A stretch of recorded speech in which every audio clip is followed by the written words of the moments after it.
2019 at 9:58. At this point, we'll call the, if you would please rather stand for the Pledge of Allegiance. I pledge allegiance to the flag of the United States of America and to the republic for which it stands, one nation, under God, indivisible, with liberty and justice for all. Thank you.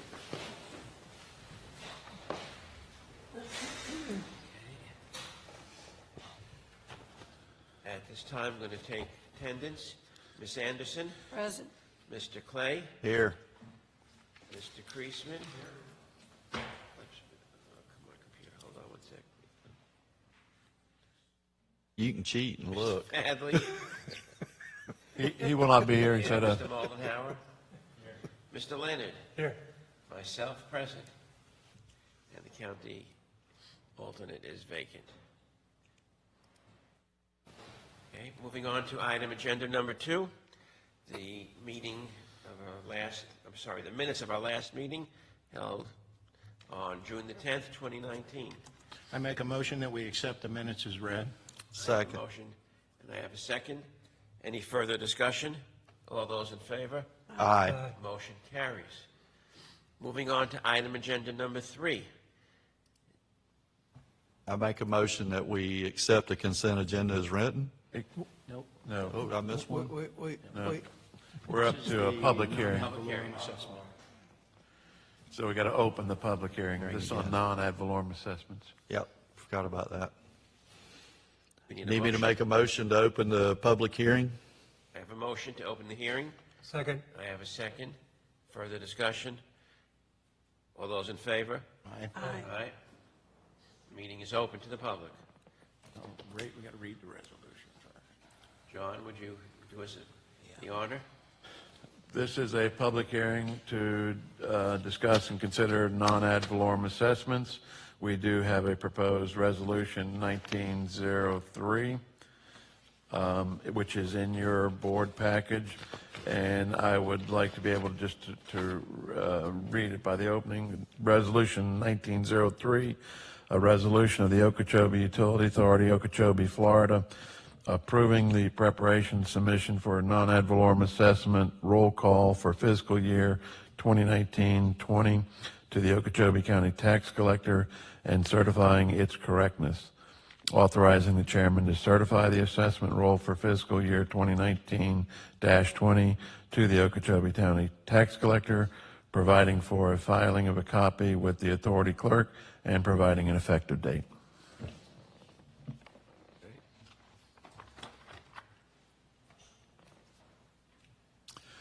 So moving on, the presentation for the assessments.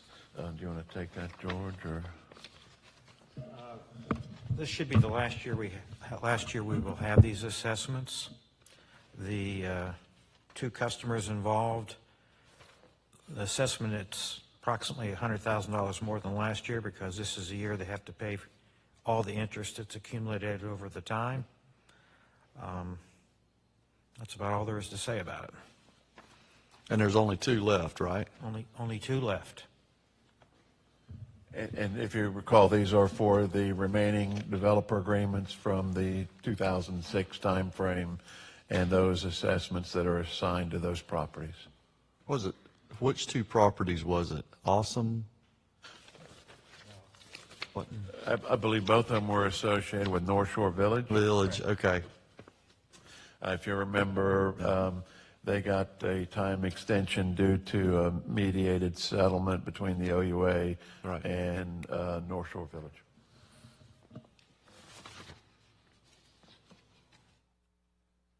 Comments from the public. At this time, any comments from the public? None? Any comments from the board? Make a motion that we close the public hearing? Second. I have a motion, I have a second. Any further discussion? Mr. Chairman, who's the second? Second, Excuse me. all those in favor? Aye.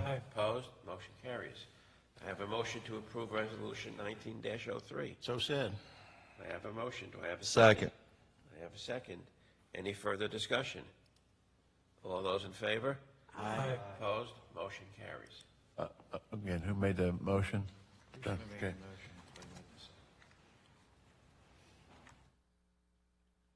Item agenda number 4. Five, excuse me. Good computer. Consent agenda. Aye. No, Right, it's agenda item number 4, public hearing to amend the budget. Another public hearing. I make a motion that we open the public hearing. I have a motion. Do I have a second? Second. All those, excuse me, any further discussion? All those in favor? Aye. Aye. Opposed? Motion carries. Presentation? Mr. Chairman, there is a presentation of Resolution 1904, and I'll read it by the heading. It's a resolution of the Okeechobee Utility Authority, Okeechobee, Florida, adopting a budget amendment number 1 for fiscal year 2019, which covered October 1st, 2018 through September 30th, 2019, providing for a filing of a copy with the authority clerk and directing that a copy be furnished to the City of Okeechobee, Florida, and Okeechobee County, Florida, and providing an immediate effective date.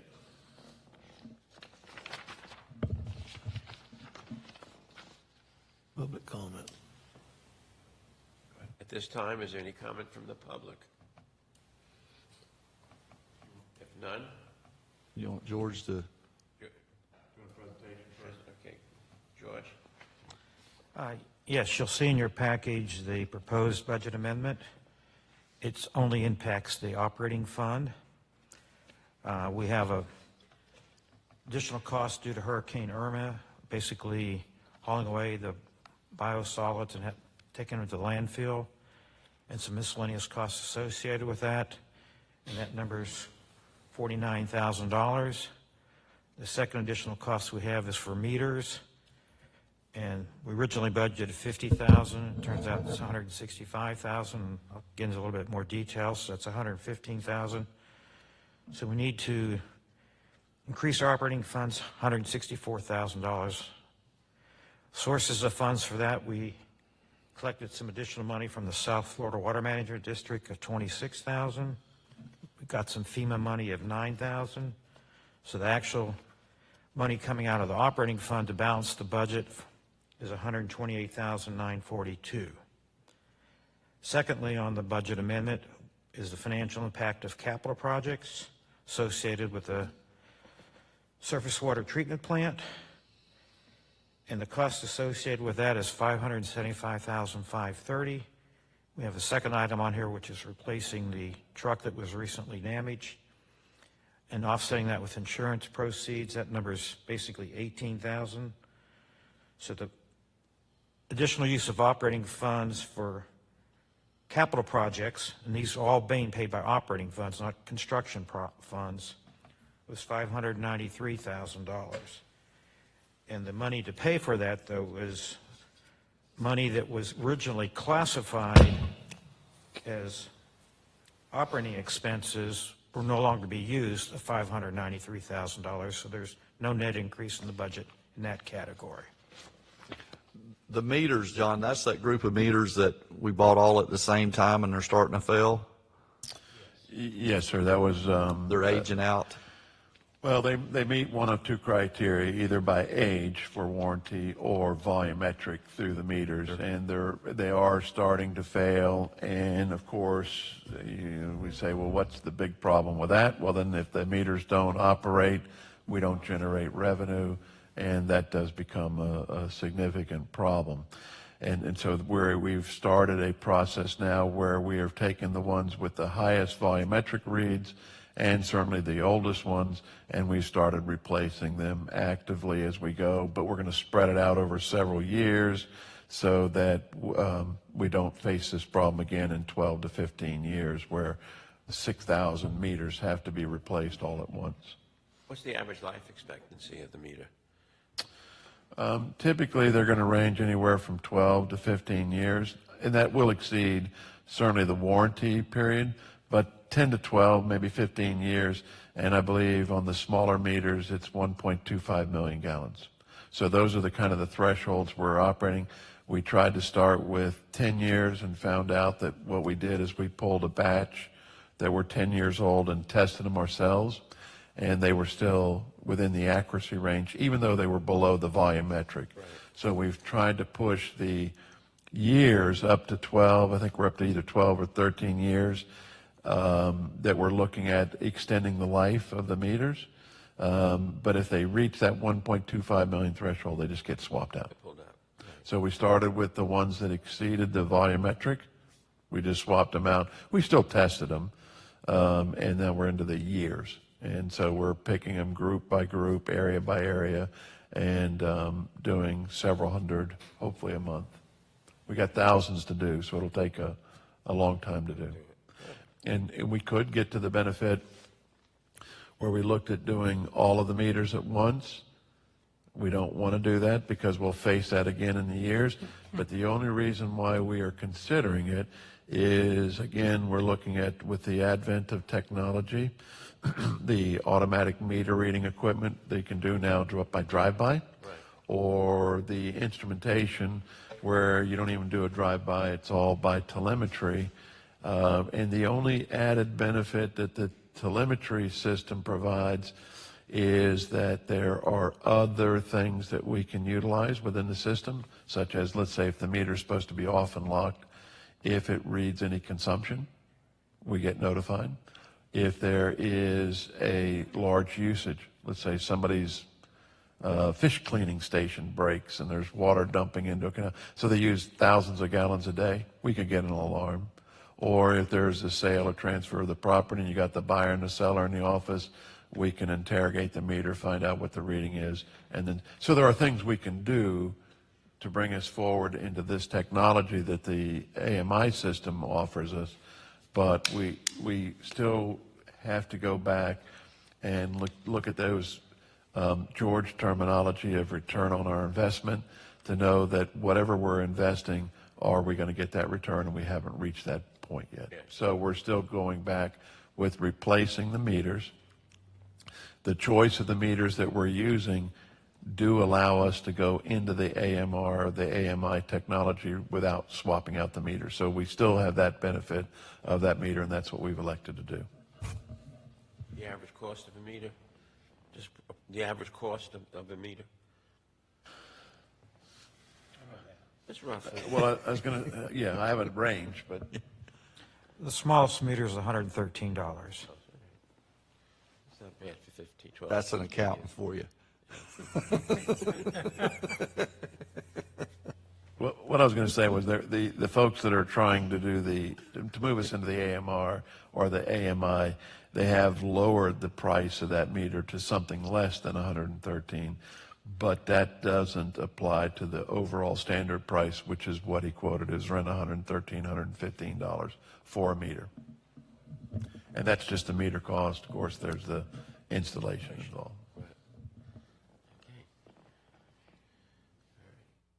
Any comments from the public? Any comments from the board? I have two. Yes, sir. For John or George, why is the replacement of a truck that was damaged falling under the category of capital projects? Insurance probably By didn't pay for all accounting of it. terminology, it's a capital asset, so that's where it falls. Okay. Other question I have is the additional cost of the surface water treatment plant of tank of $575,000. Is the board aware of this? You said there's an attachment, but there isn't an attachment, so I have to ask. I apologize for that, but there could have been an attachment. If there was one in there, it should have said that it's on the back page, that there is the original design of a little over $5 million. What was being added and coalesced into this project so that it's all one number now is the engineering fees associated with the project so that we could lump it all in together into one project. So there is the engineering and the construction services, and as we get into this, there will be one other fee that was for the testing of materials by another engineering group. So that raised the overall price, construction-wise, from the $5,095,000 if we're all going to put it together for administrative budget purposes to make it the $5,659,000. So that was all included in the price that we approved for the improvement. That has been discussed under other elements. We're just trying to, for budget-wise, to group it all into one. And that's ultimately why, well, anyway, I'll just stay. Thank you. There's no one, any other comments from the board? Close the public hearing. Make a motion, we close the public hearing. I have a motion. Do I have a second? Second. I have a second. Mr. Leonard, any further discussion? All those in favor? Aye. Opposed? Motion carries. I need a motion to approve Resolution 19-04. I make a motion that we approve Resolution 19-04. I have a motion by Mr. Clay. Do I have a second? Second. Second. Any further discussion? All those in favor? Aye. Opposed? Motion carries. All right, moving on to item agenda number 5, consent agenda. Make a motion that we accept as written, unless someone has something. Second. I have a motion, I have a second. Any further discussions? All those in favor? Aye. Opposed? Motion carries. All right. Second. Okay.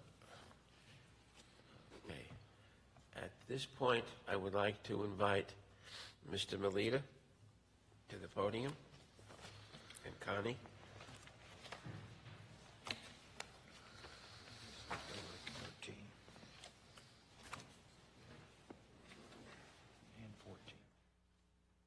What's that?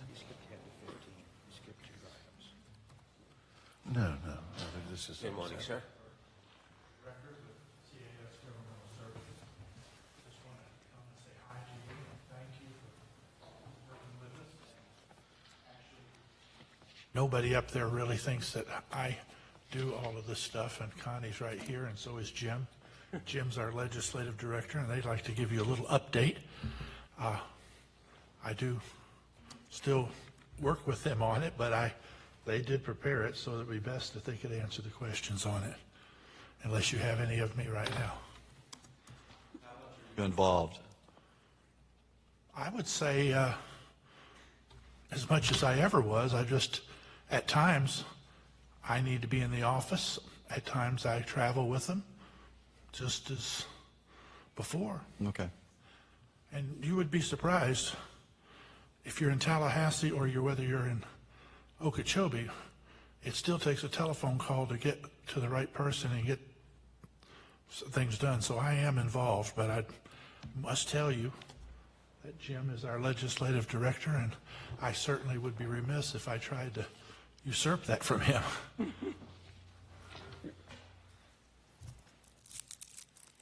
Good morning, Mr. Chair, members of the board. I put together a little synopsis of some of the things that we've been doing for you through the years and how we're preparing to get ready for the next session. Your delegation hearing has already been scheduled for October 3rd. They've already scheduled committee weeks. The first one is in September before your delegation hearing. So I wanted to give you all copies of what I put together for you, so we prepare, appointments, and so you can be ready for the next go-around. The House has already put out their legislative funding request form, which is a 15-page document that we help prepare and put that together and submit for you. Oh, thank you. So we have to kind of get going early because the session starts in January on the 14th. And we wanted to give you a brief update of some of the items that we're doing to prepare for that. And Jim, you can help me with some of these items that we're doing. We're seeking appointments with your legislative representatives prior to committee week starting, and we're in the process of working on that. Tomorrow you have an appointment. We're going to be scheduling a few more. Mr. Chairman, members of the board, thank you again. Jim Spratt. I'm still, although it's been 5 years, I guess I'm still the newbie with this group, and I apologize personally for not getting to spend more time with each of you individually. But to Connie's point, things have changed exponentially in Tallahassee. We have a new governor now. The leadership, the process has changed quite significantly. We have a new senator here that represents Okeechobee now, with Senator Grimsley choosing a different path being done. Now we have Senator Albritton. We have a great delegation, but we have to go back and kind of re-educate people along the lines. I was looking through this list that we had put together, and this year, obviously, much needed and significant requests from OUA, but not impossible. We just have to rethink how we're doing and how we go about that. I think gone are the days that we are going to just go to the legislature and get one project totally funded that way. We're going to have to do that, and we're also going to have to look at grants, both federal and state grants, to help augment, because as I think back over the past 4 years, 3.5, 4 years, there have been over $1 billion in local project requests. This year being the lowest of any of the past 3, with only about $49 million in projects funded across the whole state for everybody.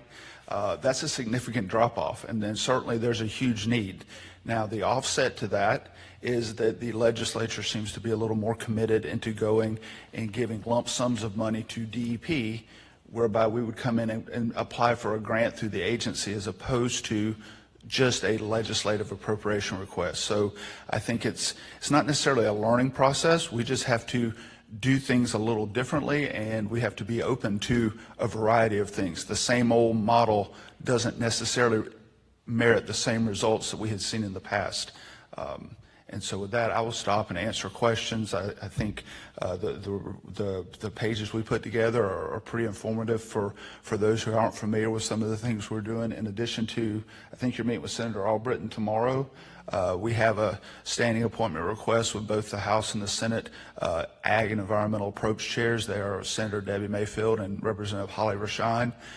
Any project that we would apply for would come out of that budget silo to start with. And so I think it's high time that we start meeting outside of just the legislative delegation too, and talking about the importance of the projects we have. And with that, I'll stop and answer questions. Everything we're seeing here is very non-agricultural. And so what are we doing different to make that go away or get better at it? What, I mean, they've made no bones about it, that they've taken our ag people out of water management, and they have, Mr. Mass doesn't care if the lake dries up. I mean, he's made that comment twice in public. So how are we fighting that? Yes, sir, Mr. Clay. I think that's a much bigger discussion than just our appropriations and what we're seeking to do for OUA, but the lake is still vitally important. I would tell you that, be it for OUA or others who have an interest down here, agriculture people, I have the privilege, I guess, of working for some ag folks as well that have an interest down here. I have been engaged with the Corps on what their lake regulation schedule is.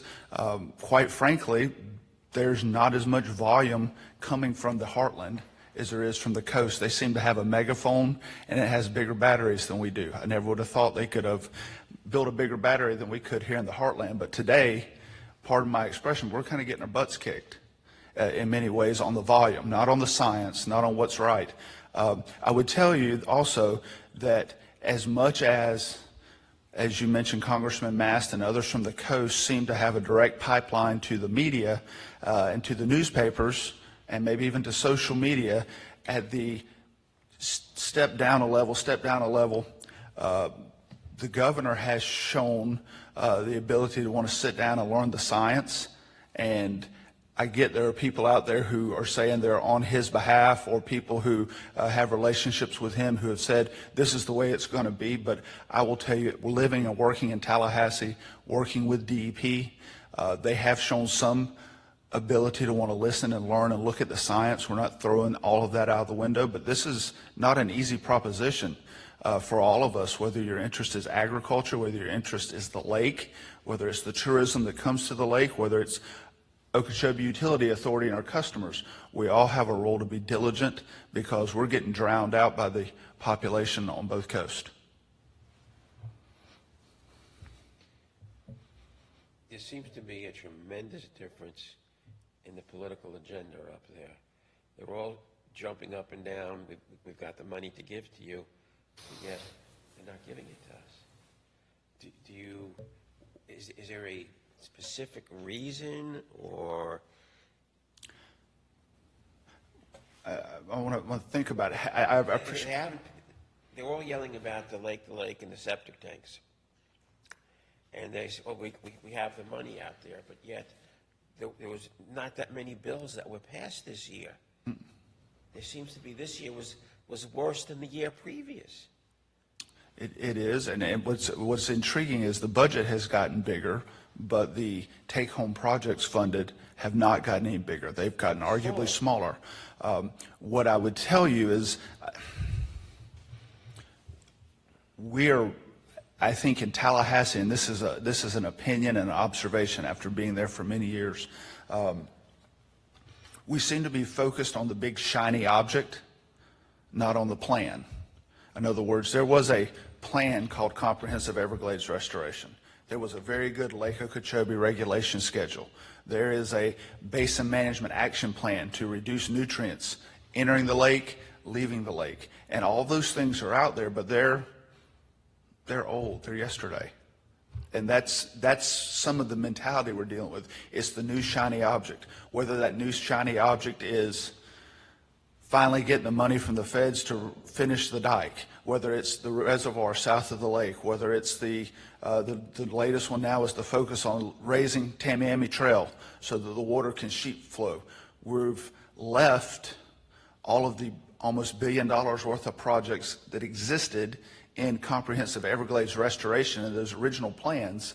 We've kind of set those to the side because they're really dirt and earthwork, and they're not sexy, for lack of better terms. But lifting the Tamiami Trail to restore the flow of water, that gets everybody. That's a huge thing. So in some ways, this instant gratification, this instant headline is sucking the air out of the room for what would otherwise be projects that get us to water quality.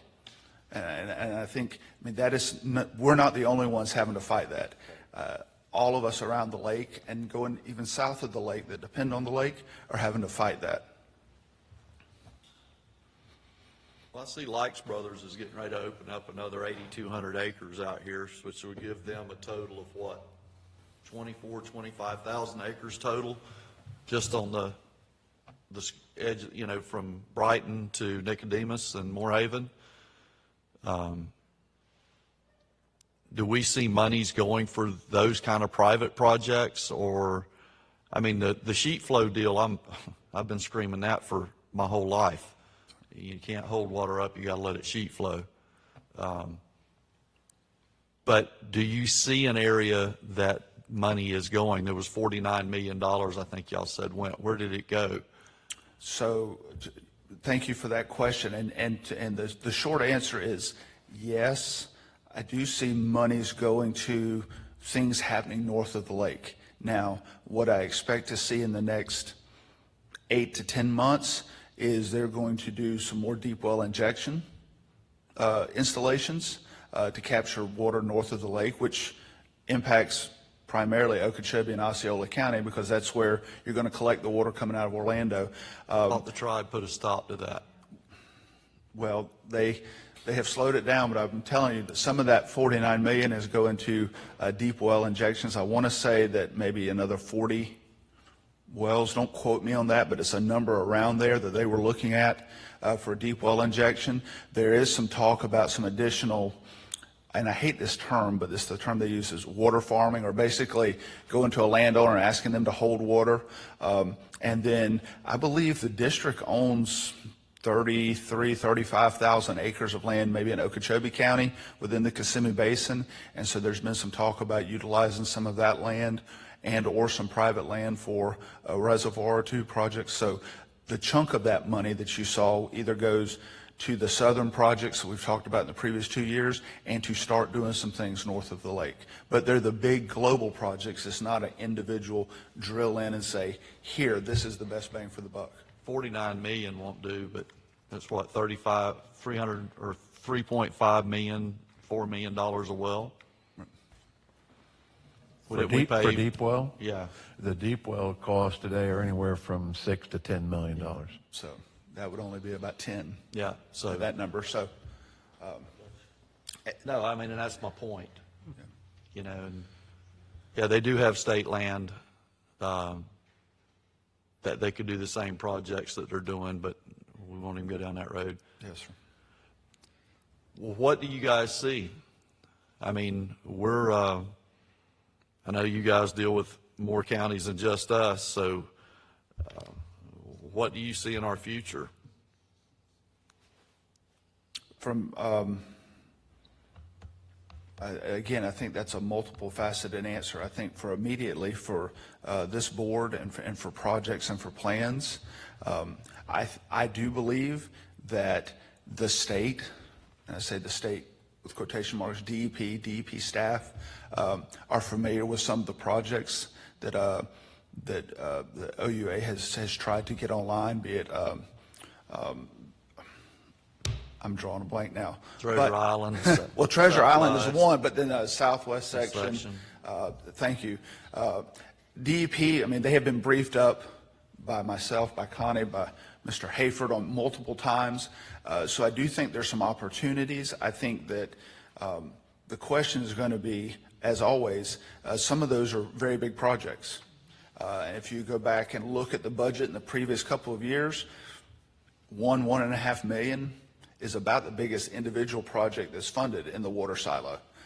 So we have to put that into perspective of what we need, what our ask is, and how do we take and leverage an ask that we can get from the legislators, a standalone approach, and also get some of the grant money. There was a minimum of about $25 million set aside for septic to sewer type projects. There were grants that you apply to DEP.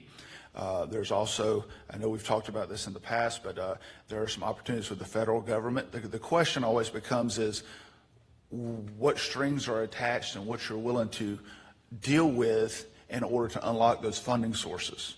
Well, 25 million will barely do Treasure Island. Correct. And that's the whole statewide pot. Yeah, so basically, we're reaching in for pennies when we need millions. I mean, our cheapest project is Southwest Project, the substantial project that we're trying to do. And what, 8 million, 13?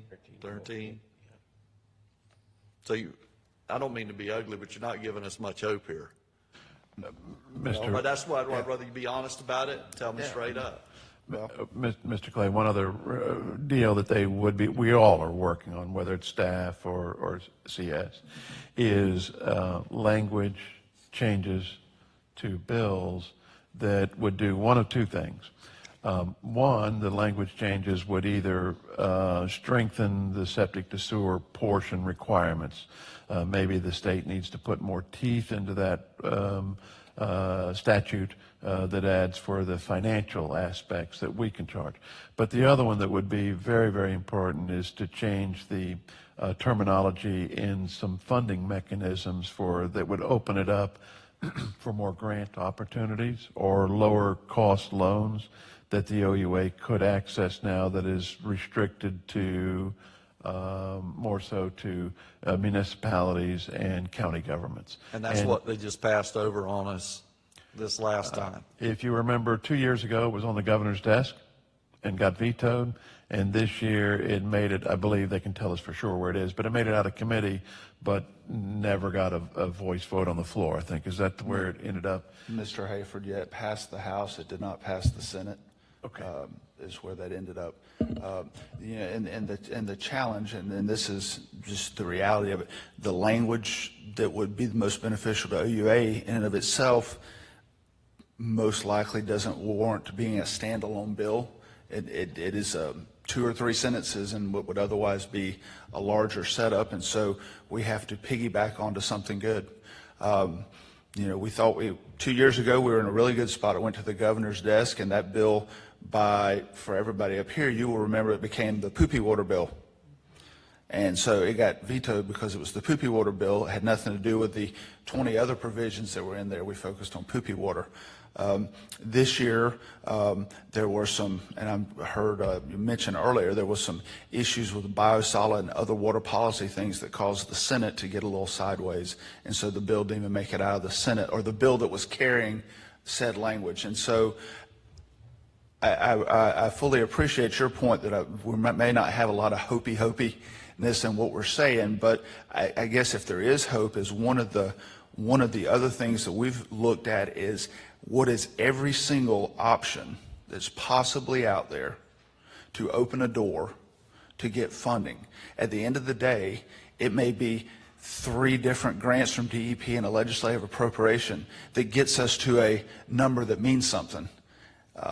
And so we have spent quite a bit of time looking through the statute, looking through the budget, trying to figure out places where there's money that may go unused or isn't already allocated, to try to open the door so that we can avail ourselves of every option possible.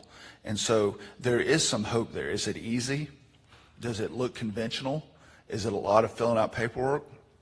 It'll probably be all of those things. But part of our job is to help you guys be successful in the projects you need to get done. And I think that looking at every possible opportunity that's out there and bringing it to this board to decide is it something we want to go after or not is one of the ways we can add a little bit of hope that we will get through this. This isn't static, but we can get through this. We can open the doors for some funding and continue to work on the policy, the new, shiny, the coast screaming all the time. I mean, all those things don't live in a vacuum. They're all part of the puzzle. So we've got 25 million roughly for septic to sewage. We've got 49 million for deep well or whatever they're going to do with that. So how much more is there DEP has available for grants? I'll have to go back and double check the number, but they put a pretty significant amount into the TMDL program too, and I want to say it was more than 50, but I don't know off the top of my head. I'd have to double check. And so and it's going on right now, as DEP is working on updating the Lake Okeechobee Basin Management Action Plan, there's obviously funding in that program as well, that process as well. And so identifying the septic tanks or the septic to sewer conversions that need to happen as part of meeting the BMAP allows us the opportunity to potentially tap into some of that money as well. Again, it's a little different, but it's an option that's out there. Are we not making enough noise in our community to get their attention? For agriculture.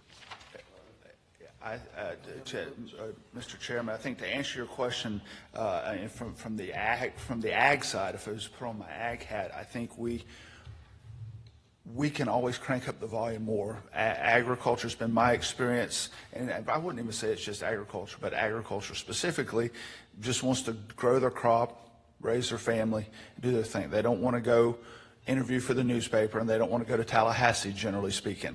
And so we've had to, push, I think, generally agriculture, we're having to push to get more people to weigh in and say, wait a minute, this is the reality. This is what we do. This is how we manage the land, because, we're dealing with a lot of people who believe their food comes from Publix.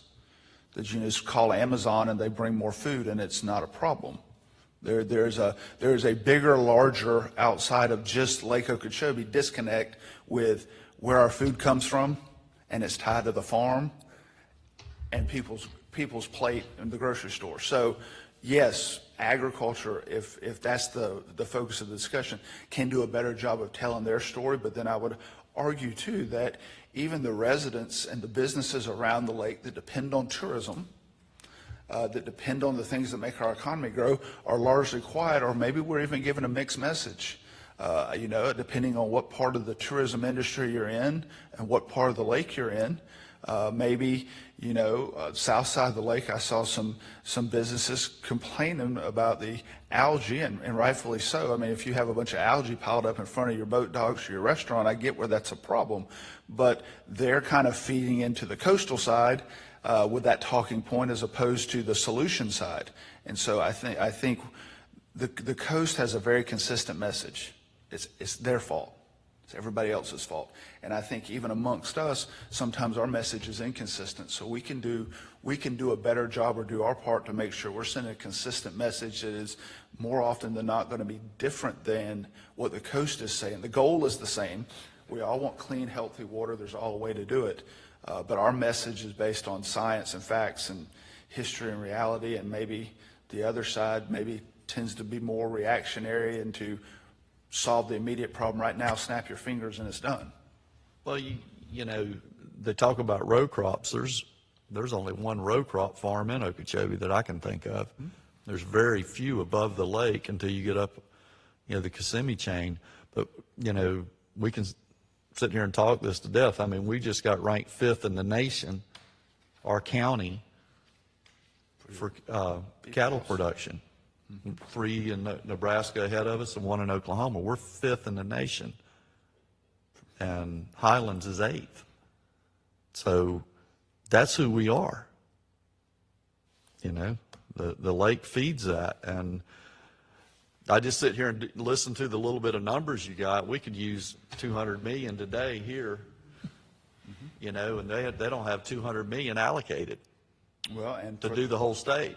And to your point, Mr. Clay, I mean, even the traditional ag programs that we've used in the past, be it rural and family lands to keep land in production, and really even conservation easements, by and large, are woefully underfunded by, regardless of the hat you're wearing, whether you're the environmental activist who thinks the state should own it all, or if you're the pragmatic person who says leave it on the tax roll where it can be managed, but let's keep it from being developed, or let's have an interest in it for some other things, holding water, whatever else.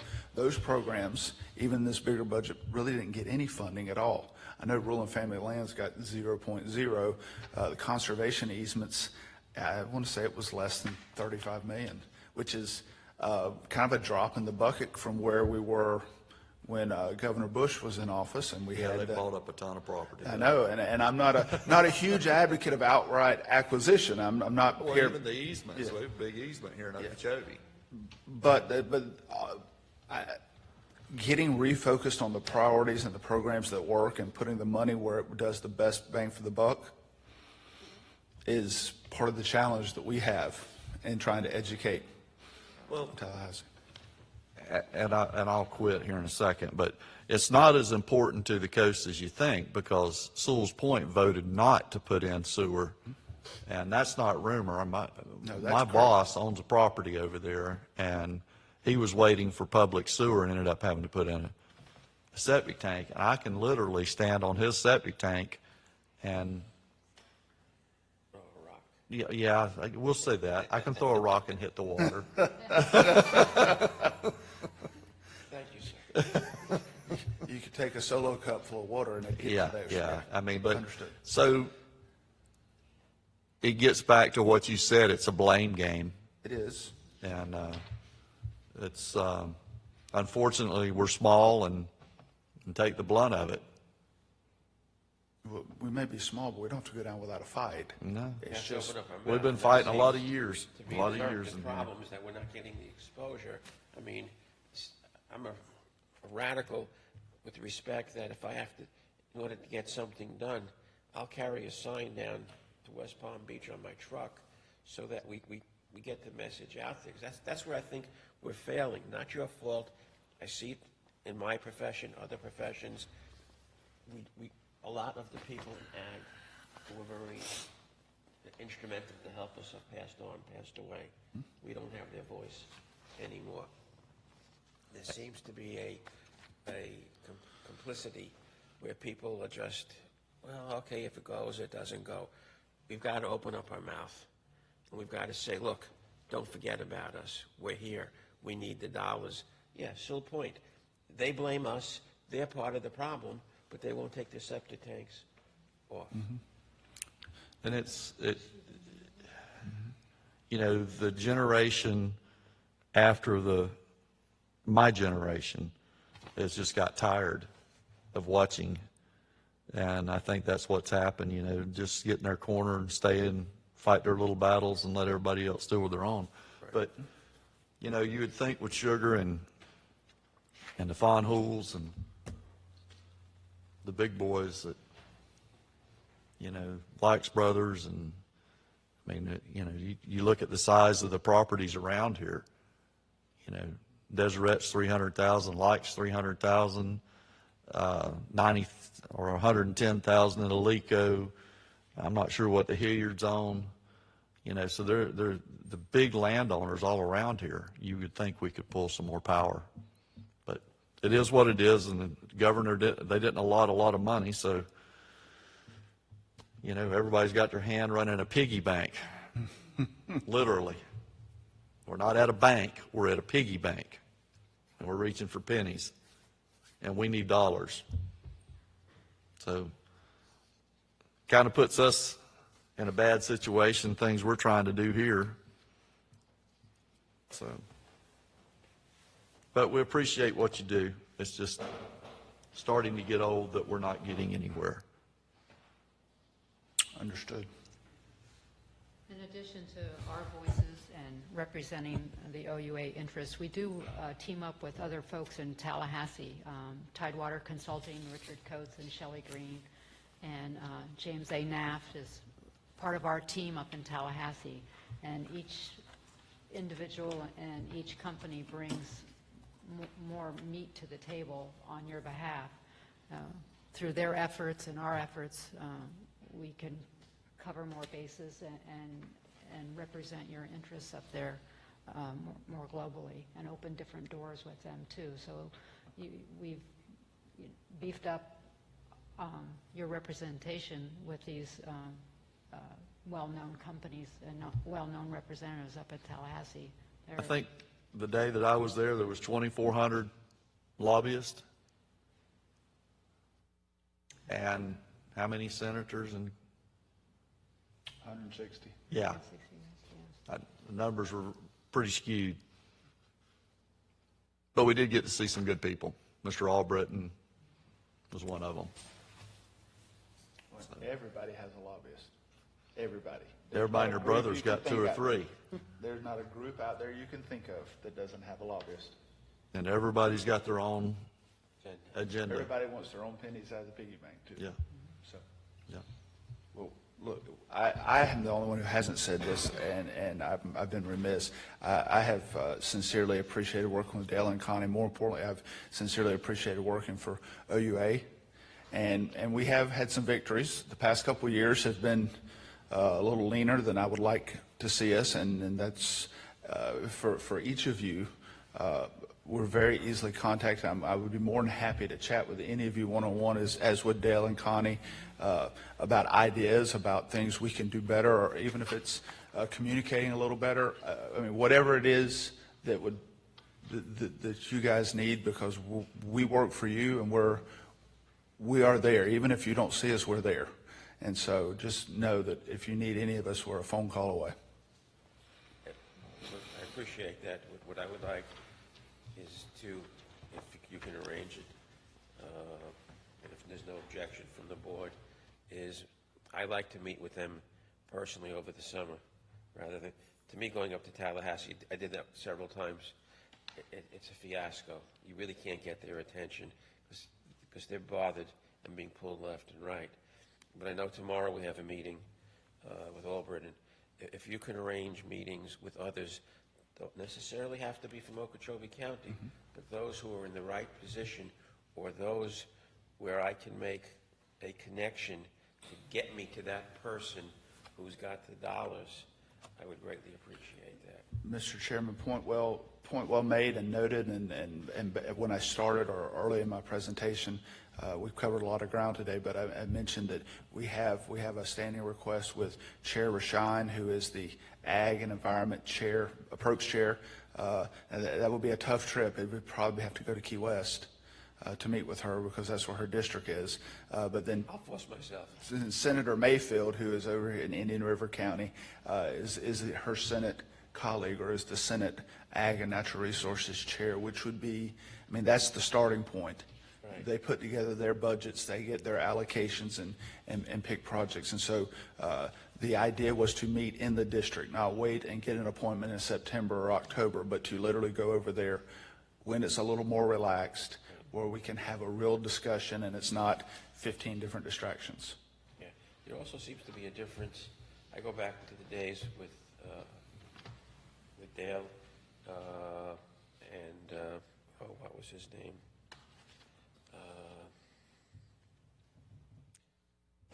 The secretaries seem to be more open for phone calls. With Denise Grimsley, and who our secretary was way back. I can't think the gentleman's name. Was always easy to make a phone call. Today also, making a contact, now they want you to go to the internet and sign up versus, hey, can I see you next Wednesday or Thursday? So that there seems to be a tremendous shift where they're separating us with respect of that closeness. Yes, yeah. Yeah, I mean, because when I want to talk to Denise, it was never a problem. Either get her in the office or the cell phone. There was always that connection with Okeechobee. That seems to have disappeared. Well, just one of the things that Mr. Clay was saying about how many lobbyists, just keep in mind that this old saying that all the lobbyists believe, none of them want an unfair advantage. They all just want their own fair advantage. And they got 2,400 of them doing that. And they all think that the legislature's there, strictly theirs. But our job is to keep your legislators focused on what your needs are, and as many others on the committees as we can. And I assure you we will do that. And you speak about our rural area, you would be surprised. I was speaking to a friend in Virginia, and the way they spoke to me and told me what they found in Florida, Florida stops 15 miles from the coastline all the way around. There is no inland Florida. They don't believe that. Yeah, where I go in Virginia, they know about the lake, because that's how we met them. Well, they do consider us rural, because I know we just got a $40,000 grant to the city a couple of days ago that the governor, I mean, how far is it going to go is another, but at least we're considered rural. But they can't consider us anything else but. We have 2 grocery stores here still, don't we? We got more than that now. We got more grocery stores and Dollar Generals. Well, we got a Wawa coming. Got a Wawa Mr. coming. Chairman, members of the board, thank you so much for letting us come in and have a conversation, and we appreciate all of you and what you do. So thank you. Thank you for your time. Thank you so much. Thank you.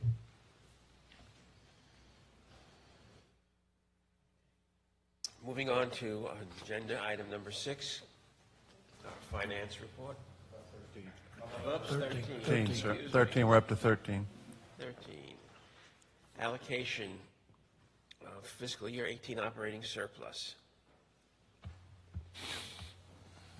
Mr. Chairman and board members, certainly George and I are here to further any discussions on this, but we did end up with FY18 with some unallocated resources, and this is about the time of year that we always bring these numbers to you, and certainly that is a very positive step that we ended 18 with this amount of $540,863.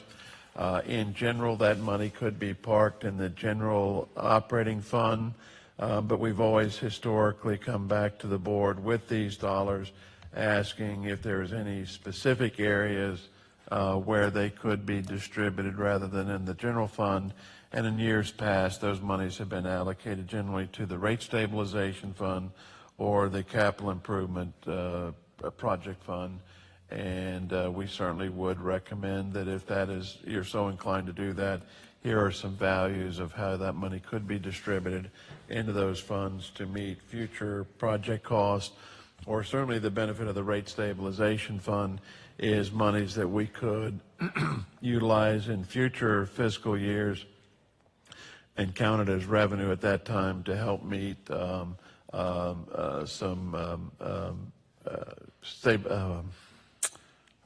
are they, DSC,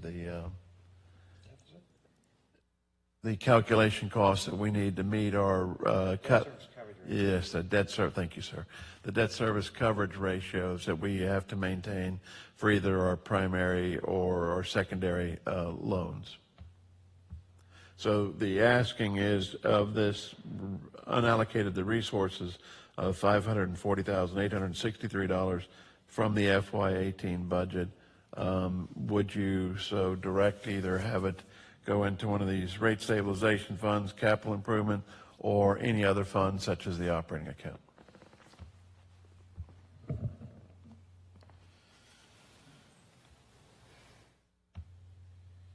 Always go with what staff recommends, but he's raising his hand. I was going to make a motion, we concur with staff's recommendations. I have a motion. Second. I have a second. Any further discussion? All those in favor? Aye. Opposed? Motion carries. Look at here. Just took off. Agenda item number 14. Mr. Chairman and board members, as we had presented last week, that was happening almost as we spoke, and it seems like it's happening again today, but we had a vehicle accident with one of our meter reader trucks. It was a single vehicle accident, no injuries. Thank you very much. Glad that happened that way. But the truck that was wrecked was one that was scheduled to be replaced in our FY20 budget. The problem that I have with putting good money after that is, should we really take the insurance settlement money and fix that truck when it was already due to mileage and age, scheduled to be replaced? And I would suggest, or certainly recommend to the board, that we consider replacing that truck this year rather than waiting till next year. And in your board package, you have several quotes that were obtained through the Florida Sheriff's Association. And certainly it would be the recommendation, as in the past, one of the low bids was a Nissan vehicle, of which there is not a service representative here in this community. And so the decision was, at that time, to go with a local representative bid. I believe it was a Ford at that time. In this case, for this type of two-wheel drive, it happens to be a Chevrolet. So whether or not the board would recommend going with the next lowest bidder being a Chevrolet now and replacing the vehicle this year rather than waiting till next year. Any reason why our local dealer didn't bid? I only got one email back from the local person, and they suggested that they were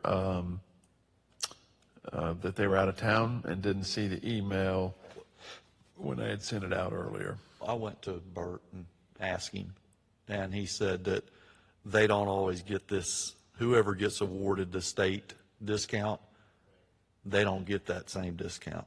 Gotcha. So because that's, when John, the last couple of times, I finally just run Bert down and says, look, we're trying to buy from you. And he goes, well, sometimes I can't even get close to that state bid unless I get the state bid. So, And I've heard that from other dealers too, that the, yeah, and they'll say now, once it gets way past now, sometimes those discounts will come down, 6 months into a year, and he can sell for the same price. But he said up front, he doesn't get that same number to pass on. So yes, that was a thorn in my side, and I had to get an answer. So. Are you sending these bids out by email rather than? these bids right here that you see from the other dealers are bids that they submitted to the sheriff's contract, so they're already tabulated. What I do with the local dealers, I share with them what the sheriff's bid is, the options we're interested in, whether it's four-wheel drive, two-wheel drive, extra key, spray-on bedline, whatever the options are, and just share with them, this is where we're at on the sheriff's contract. Can you meet, exceed, or what is your bid?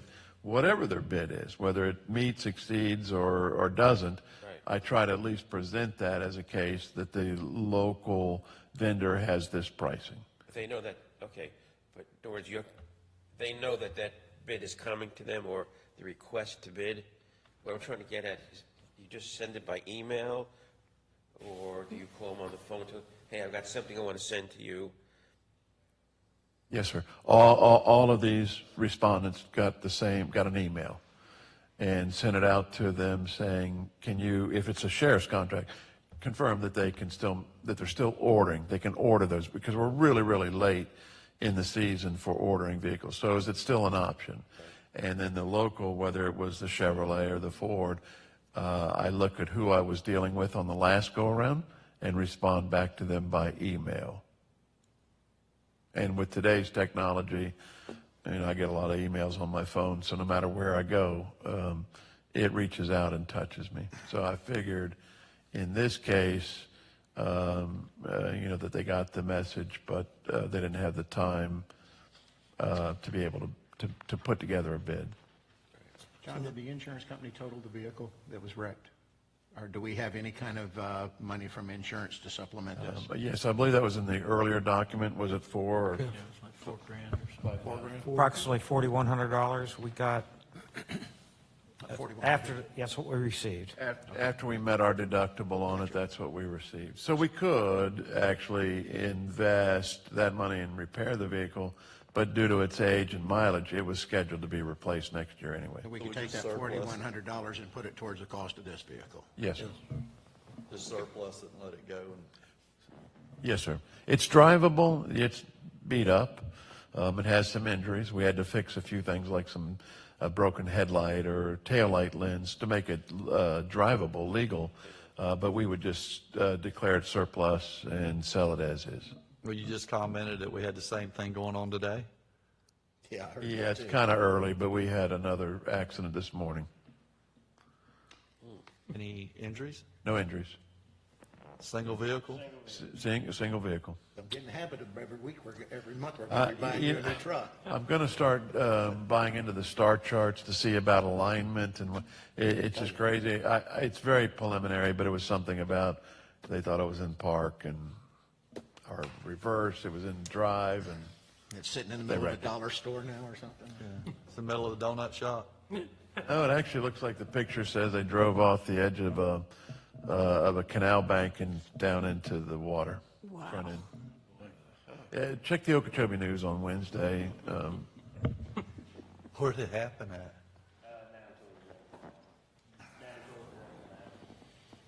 That rim can get a little sketchy now you drive off in it. They ain't in the rim, they're in a boat dock.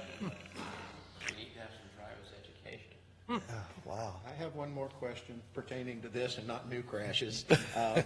If we opted to go with Alan J. with the Chevrolet versus the Nissan, we could get that serviced here locally at Gilbert? Yes, sir. That was one of the benefits, or certainly the suggestion that if we stayed Yeah, I asked that question too. if we stayed with the Nissan, then if there was warranty work or factory recall, it's two vehicles over, drop it off, somebody bring them back, then when it's repaired. It is an added burden cost. We lose two people, two vehicles. Clearly, we can get it serviced by the local, whether it's Dodge, Ford, Chevrolet, and they could honor that for the warranty work. Buy the truck. Buy the truck. We need a motion. I'll make a motion that we purchase the 2019 Chevy Colorado two-wheel drive from Alan J. Chevy Buick GMC Cadillac in the amount of $22,567. I have a Second. motion, I have a second. Any further discussion? All those in favor? Aye. Opposed? Motion carries. Did I put a supplement in there that the $4,100 go for this, or is that, but that's just general bookkeeping? Good. item agenda number 15, local delegation meeting. As alluded to, the local delegation meeting is coming up in October. Because of the election year, session has moved forward to January, which means committee weeks begin in September of this year. So we're trying to get ready for our delegation meeting in October. And this agenda item is to bring open for discussion what are items of interest that might be that we could raise with our delegation at that meeting. So there are a couple bullet items here that we can either add to, delete, or change. And then the identification of the projects of interest. I have labeled here 4 projects that we have had in the past few years, being the Southwest Wastewater Service Area, Treasure Island, Pine Ridge Park, and Okatani. So whether those projects are still near and dear to the OUA, if there is one project of a priority over the other ones, what would be that project? And I bring it to the board so that we could, as a staff, start preparing those agenda items or those items of interest for our delegation meeting in October. John, I got a question. If it looks like there's not a lot of money out there to get, and I don't feel real confident that we're going to get much of anything. Southwest project, could we come from the county ditch where, I can't think of the road there, runs by the school, comes in that way, would be east of Southwest section. Runs right down in front of, behind the primary school. We have a line running down. Oh, there's 7th Avenue there? that 7th far in? Avenue. There you go. Can we go from that to his subdivision and Yes, just sir. do That that is- part of it? Yes, sir, that is always an option. I mean, we could scale back the Southwest project to make it very small. We could do that. With the work that Jeff, you've done, how hard would it be to change that around if we decided to do a smaller project like that, just to get to that section of where he's at? The steps would be the same if we're going to go out to either USDA or SRF. The process would be the same. The orders of magnitude, what it would take on the design element as far as construction, would be significantly less. I didn't know, I hadn't looked at it, so I didn't know if we were coming in that way and looping, or were we going to come down like we'd originally thought, where we're going to come by and pick up Oak Lake and come on down towards. If you remember, Yeah, we're gonna part of come- the yes. discussion when we first started this was whether or not we had to go north from this project area to get up to the soccer field. Could we go back east and tie into the SE2? And again, my discussion there was if we were trying to order an area of that magnitude and push it through SE2, SE2 is overloaded right now, and we would be causing more problems. But what we had talked about doing, because we had such a small amount of flow coming from this area, was coming east from that forest main on 3rd Avenue, down Old Dixie, to tie into this lift station, which would augment the flow and give us a different flow direction to get up to the soccer field.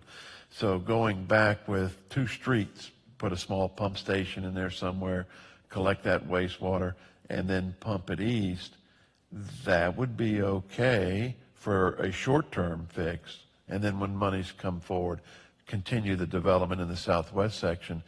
But that force main that we put in going east, we would just return the flow and go to the west when that project happens. So we really don't lose a whole lot.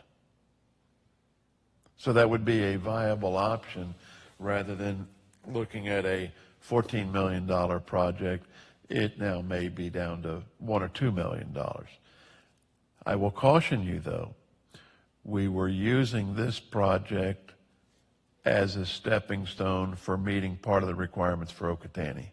So if we don't do the true project, I don't see anybody here from, I'm just throwing that out there that we can do it, but it does have other important relationships with other projects. yeah, it's a $23 million project if we get that other deal.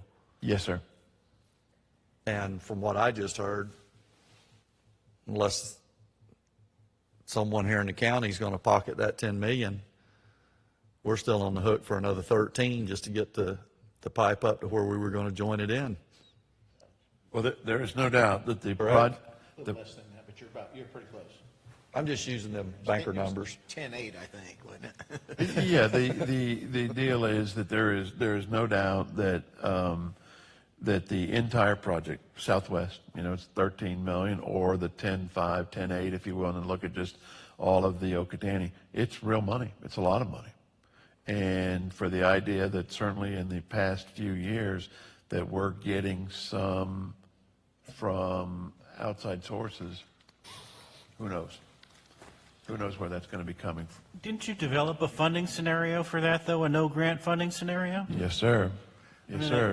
That would, And that is doable, but keep in mind that impacted all of the ratepayers paying more for the project. So all the rates would have to go up to help fund it.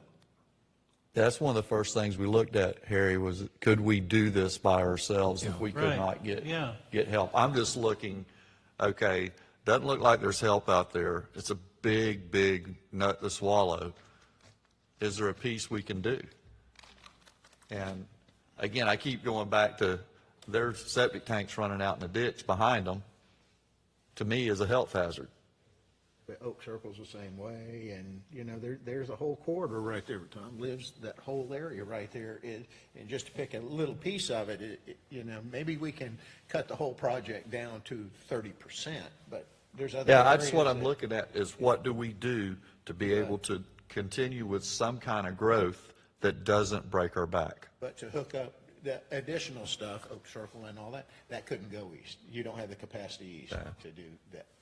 I'm telling you, certainly my recommendation is that if we're going to tie it in to go to SE2, we really need to expand it to consider SE2. What can we do to help make it work better, stronger?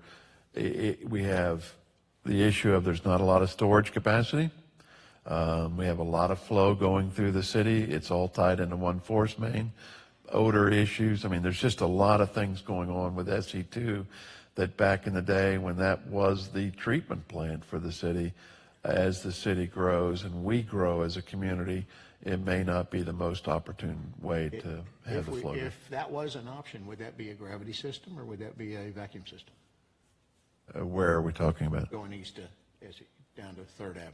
be a force main going to Third Avenue. Would it be, Yes, sir. It would be pumped. it'd be pumped? Yes, sir. Not gravity? No, sir. Well, I still think we need to keep the track to see if there's any money out there. We have time, engineering, we can change at all times. Right, well, that's, my point is to get people thinking, okay, what can we do? We go for the whole nut that we're doing now. We're still accommodating the Okatani and all the other pieces of the puzzle, which we know it's a pipe dream. The money's not there. 13 million versus 25 for the whole state. Yeah. And we don't, our cows can't vote, so we're not going to get a lot of help. If our cows could vote. Now we have.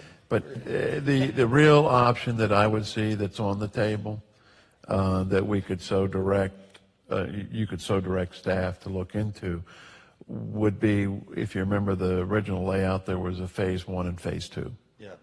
We could really go back and do that analysis, that if we did phase 1 only, what does that cost and what is the financial impact to the OUA, versus if we did phase 2 first, what is that impact? Because we already know what the combined phase 1 and 2 is. We could actually break it out into 2 separate phases, standalone phases, and see what those impacts are. I just think we need to have an alternate plan going forward. Well, then, if you don't. What he said is what I've been hearing all over the state anyway, so, and not just in this, but in transportation, anything that they're trying to do, the only thing that's getting money right now is infrastructure. You know, Why highway. am I seeing sweat on your forehead back there, Jeff?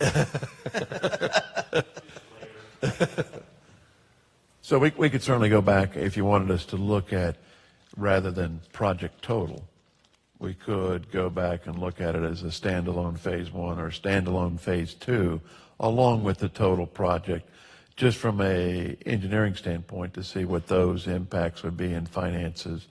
But we could carve out a specialty one if we wanted to do just those first few streets. And then we're still working with the other agencies here that are looking for development out at Mokotani. We're not dismissing that by any means. We're just looking at a budget cut. If we did it as a phase one or a phase two project only, then the infrastructure going northward would still be there. I would strongly tell you that if we only broke it into a phase one or phase two, we most likely would have, as a minimum, include the piping down Old Dixie, because we'll need that flow coming in to make it all work going north. So that would be a benefit to SE2, is it would redirect some of the flow away from SE2 out here to the new regional pump station. And so that would be a benefit to reducing the hydraulic impacts to SE2. So we could That do would be that. bringing pipe all the way back around up Old Dixie and across and sending it to the new Pump station somewhere on Old Owsley Dixie there. Estates or whatever. By Keith's house. I'll sharpen the pencil. So we could. I'm just trying to figure how do we grow? Because again, I don't think we got money in our future.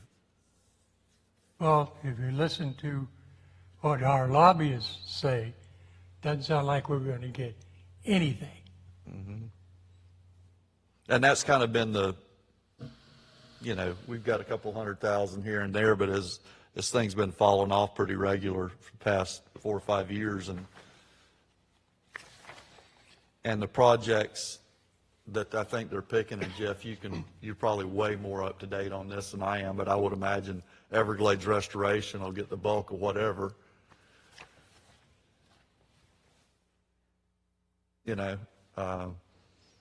That project we've been pushing for down at Mark Hunter's is going on at Brighton.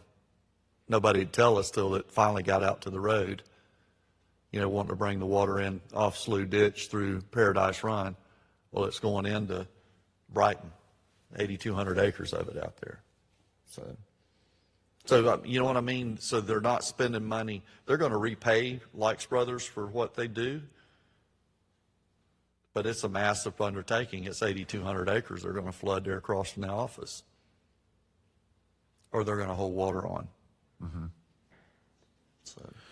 Well, we continue, to push all 4 projects with whoever will listen. We just haven't gotten a lot of traction. I mean, I just submitted all 4 projects to the BMAP update that they were talking about. We submitted that information. Where it goes, I don't know. We have reached out to another group that talked about doing projects. We'll keep pushing them. I just don't know if we ever connect money to the projects yet. Yeah. And certainly, what I will tell you is that through this effort that the engineers, Sumner Engineering, is doing now, we ultimately will get a submittal to the USDA. Where that grant funding will come in, I don't know. If you remember the last time, it only came in at like 23% grant funded. 23% is better than nothing, but it's certainly not at, obviously the 50% or 40% or 70% we'd like to see. But every little bit helps. So at this point, my suggestion would be to say, let's stay the course, see what we end up with USDA, but we could modify it to break it out into a phasing approach, doing either phase 1 or phase 2 by itself. Yeah, again, not trying to stir up trouble, guys, just trying to come up with an alternate plan in case we can't do what we think we can.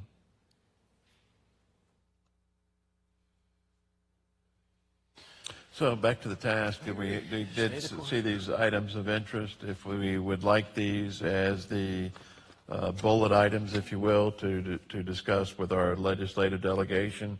And certainly we have these 4 projects that we have discussed at length in the past, whether or not those are still the projects that you wish for us to push forward on, and or out of these 4 projects, if one is maybe a slight priority or the others, even though they're all going to be equal.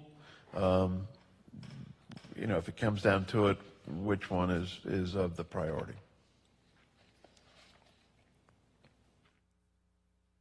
Well, 1 and 4 go together.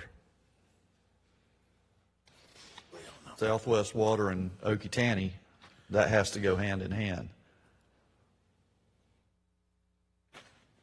Well, certainly one, if they're to be together, certainly one has to go before 4, or 4 has to be as labeled, the entire project here. Well, 4 turns into, instead of a 10-8, it turns into, you know. Something about half that amount, yes, sir. If we do the Southwest.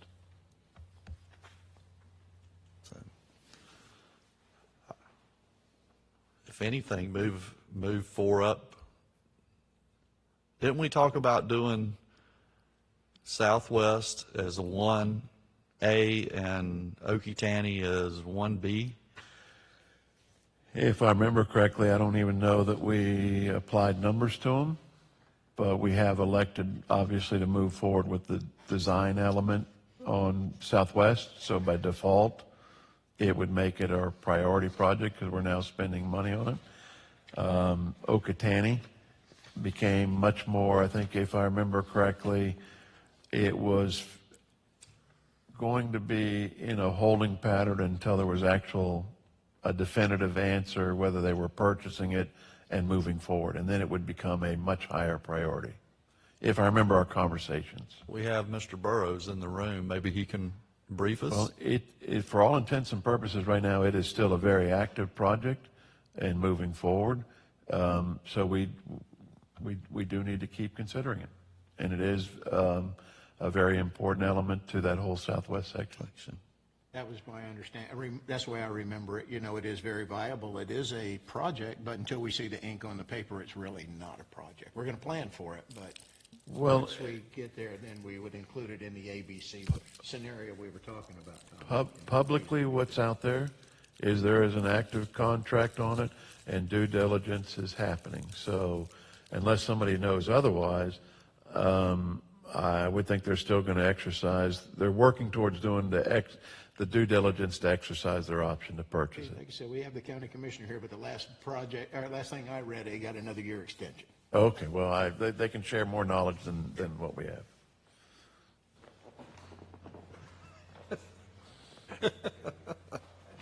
Put on the spot. I was dodging that bullet. You did a real good job, by the way. I am Terry Burrows. I'm the County Commissioner for District 4, which happens to be where Bass Pro and all those good opportunities that you're discussing reside. John and I had a conversation on this, Friday? Is that about right? Thursday or Friday. Thursday or Friday. Friday. It was one of those And, holiday. As far as we know right now, John and Ms. Kreisman is correct. We give them a year in order to get their permits and things of that sort. The best of my knowledge, as we stand here today, they're continuing to move forward. But until they sign a contract, as far as I'm concerned, is it the 1B or whatever the number it is kind of an interesting point. I would think when they sign the contract, then we should have a more lucrative discussion.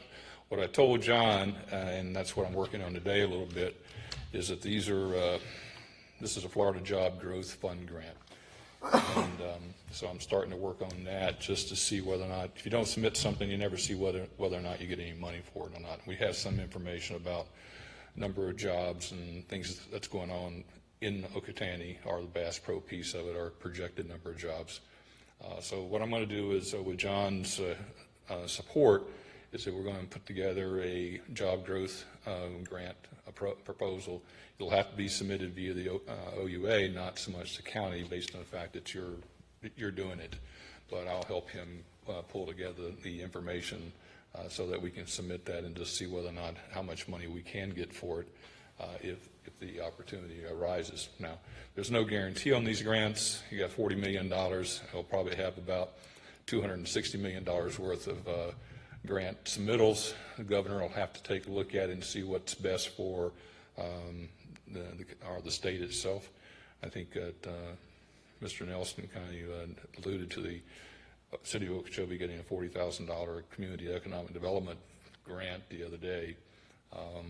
Kind of still, we don't know what they're going to do with that right at the present time. But the point being is that the rural people apparently are striking a chord with Governor DeSantis at this particular time. And the last year on a lot of these grants that was submitted for the job development grant, a lot of rural counties got a lot of money. So with that said and done, I felt that this year when they put forth $40 million in this particular grant process and they opened it up on July 1st, I thought it would just be prudent for us to go and submit one for that.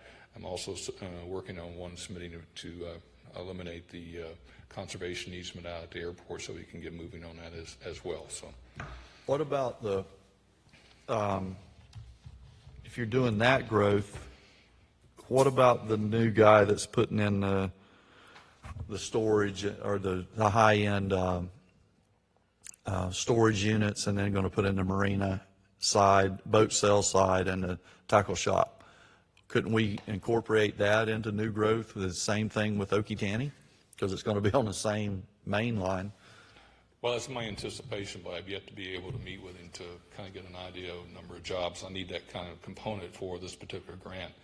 I mean, we can, I'll say, estimate the number of actual jobs versus the number of secondary jobs based on construction and things of that sort.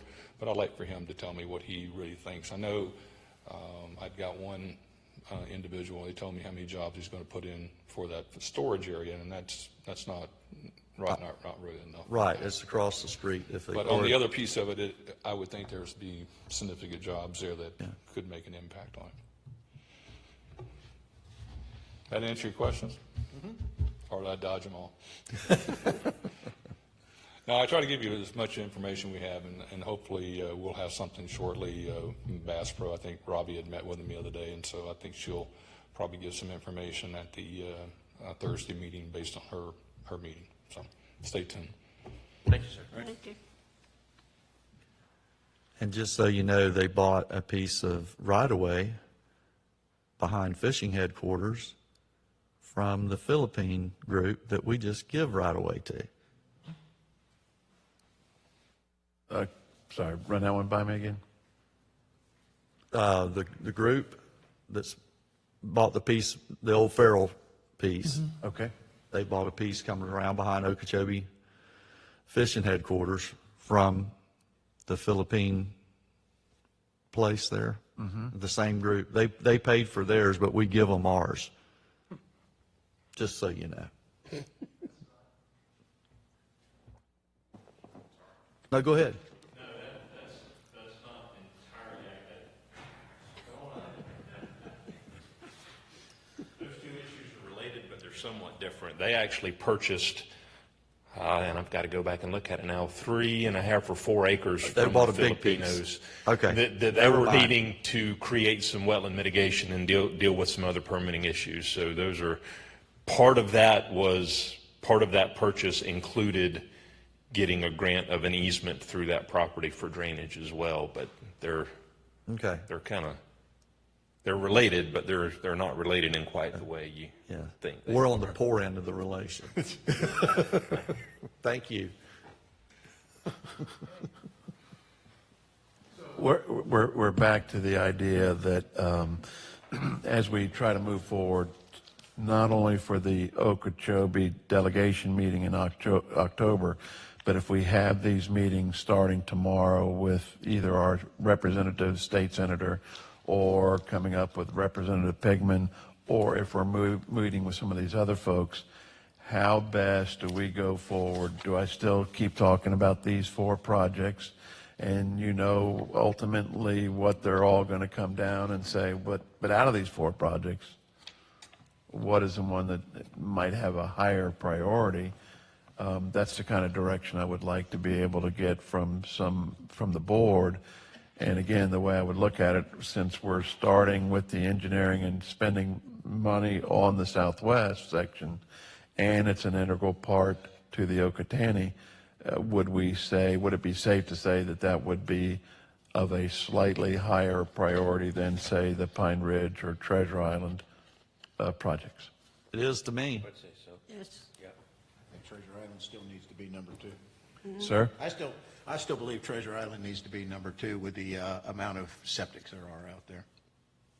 Well, again, I don't know that we ever truly have prioritized projects 2, 3, and 4, but if they come back and say, okay, there's 4 viable projects here, which one certainly would be slightly ahead of the other ones, that's what we would want to know. Big Buzz is septic to sewer, septic to sewer, septic to sewer. There is our target place right there. So I'd hate to see it move down the line too far. Septic sewers, and well, the way I would look at it is, if we're talking about investment, we already have a pretty big investment into Treasure Island, and certainly it can't drop very far because it is a project that would have a significant impact on water quality entering the lake. Yep.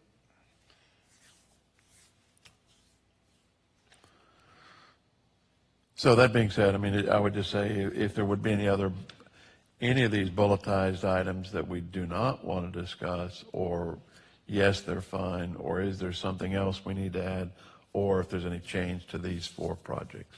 We're not asking for anything hard and fast today, but as we move forward, we do need to develop that. Well, the southwest section is the lead into the Okeechobee side of it.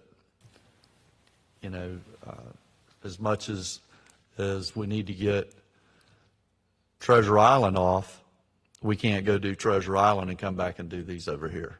Well, if we get that 200 million you're asking Yeah, for. if we get the 200 million I'd like to get, then we're good. We're golden. Terry, what do you think?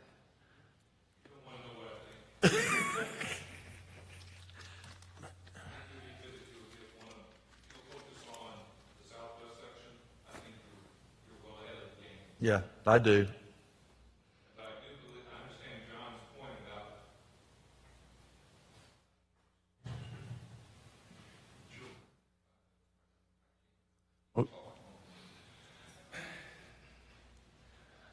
I understand John's point about septic and sewer, but I'm going to say this, is that as we've seen over the last probably 2 or 3 months, 3 months at minimum, septic and sewer is a significant problem throughout the state of Florida.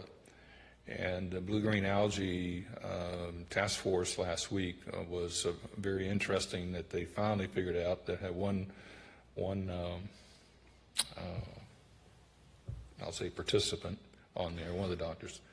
He basically, I think it was a he, because I was just listening to it on a recording, is that they finally figured out that putting storage north of the lake was probably a good idea to stop the flow and start helping the people on both the east and west coast, plus the fact of helping the folks in Okeechobee County or in the lakes, counties surrounding the lakes. But septic and sewer is a severe issue. Bottom line, people don't want to hear about it, but they got way too many people in the state of Florida, and the infrastructure is not as good as it should be in order to handle all the things that we're doing right at the present time. So you got to prioritize what you think is necessary. I mean, obviously money is a big issue. The water quality is another issue, so you got a really interesting dilemma in front of you, is to try to quantify what's going to be the easiest and the best way to serve the community from your perspective. But I believe at this given time, if you're looking from an economic development standpoint, and you're also taking people off of septic tanks that's over in the southwest section. I know John, where he lives at, I believe this project takes care of your place too in that general area. He's got a severe problem. All of those people in that area have a severe problem every time it rains. We've kind of helped some of the other issues on some of these other subdivisions, but nothing in relationship with septic or sewer will help these folks. So I think in the southwest section is a good opportunity for you if that's what you choose to list as your number one. Treasure Island it's going to be that's a tough sale for anybody else, but I think you're on the mark, and I applaud for you guys and ladies trying to get this thing right the first time and do the right stuff. So.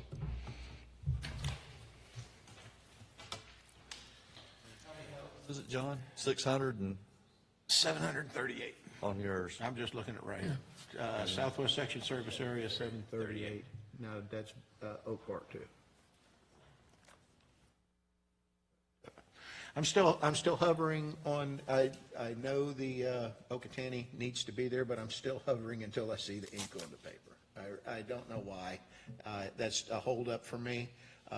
Push it. We need to continue looking for funding for it because we know it's going to happen, but I just think we got other things more important and pressing right now until that does happen, which we pray is going to happen. With this new stuff coming in, and it looks like it's coming with the boat sales and the storage and everything else, and then they have made an offer on Sammy's other piece down there where the vegetable stand is. So those things coming in, you're getting ready to have, another couple big businesses in there. How would we get that? Would we run that back up to Owsley Estates? We'd have one or two options. One would be that we could put in a small low pressure type system, where they have several pump stations into a common force main, and then it would be up to tying at Palm Village Ranch. Or we could look at putting in a standalone collection system and then tie in to the force main up by Palm Village Ranch. I mean, they've broken ground, so they're on a roll. I can tell you I don't recall, I haven't seen the one on the north side of the road. We have seen a site plan, if you will, for the south side of the road. And at that point, I did make a mention that if they put in a septic tank, put it out front, so that if we did go by and have a uniform, it would be easier to tie into. And I do believe that is something that they looked at doing. The place on the south side of the road is not a labor-intensive area because it's mainly storage units. So it might only be one or two people at most there in a given day. So it shouldn't be a big enough demand. But if there's more area to develop, certainly on the north side of the road is more intensive, we could look at other developments tying in. By developments, I mean projects. You have options that it wouldn't be, the Okatani is not a holdup for them. We have options to get them online, get them up and running. Yeah, that's my point. That's what I thought you were Yeah. going. And we can tie that in later to the backbone, as they called it, at the other level. Let me put it this way, there's no cheap options. They all would cost a little bit of money because, again, we're talking about extending services down to pick up an area, but it is not of the type where we could sit there and say, no, we're not in it. I mean, they're close enough. There is a demand where I think as a company, OUA, we should try to engage the appropriate people to look at servicing that area. They might not be interested. I mean, I don't know, but their water use isn't going to be that great probably if they're not doing food service. So. Well, they're going to put in a gas station. Come on up. Let us know, Jeff, everything they're doing. Again, we have broken ground.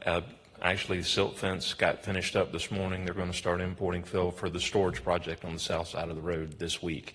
That project has been designed, and we will be, along with the building permit, we'll be submitting a permit to the health department for a septic system. It is one bathroom for really 2 total employees, 1 employee per shift. So it's the minimum size It's a septic tank in minute deal, Greenfield. yeah. We did, per John's suggestion through the technical review committee process, we did rearrange the site plan to move that septic system to the front so that it is a couple of reasons. One, it got it away from our detention area, which was a comment that the health department had had. 2, it puts our potential connection out closer to the road. So if a main becomes available, it'd be easy enough to replace that septic tank with a small pump station and tie in. As far as the project on the north side of the road, right now that site is also designed for a septic system because there is, as John said, there is no sewer immediately available to the site.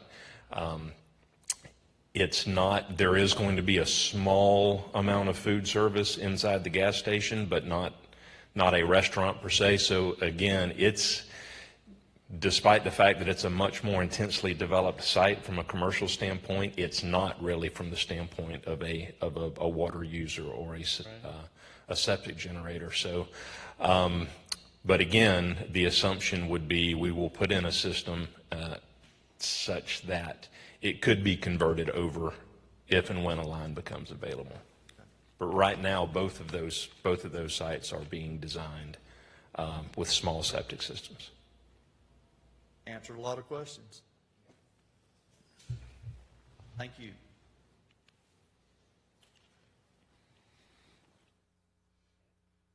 Recommendation, stay the course. I agree. Oh, yeah, I just want people thinking out of the box. Yep. Right.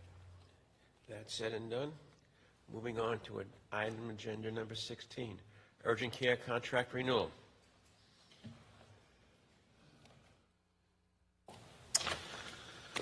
Sorry, catching up on my notes.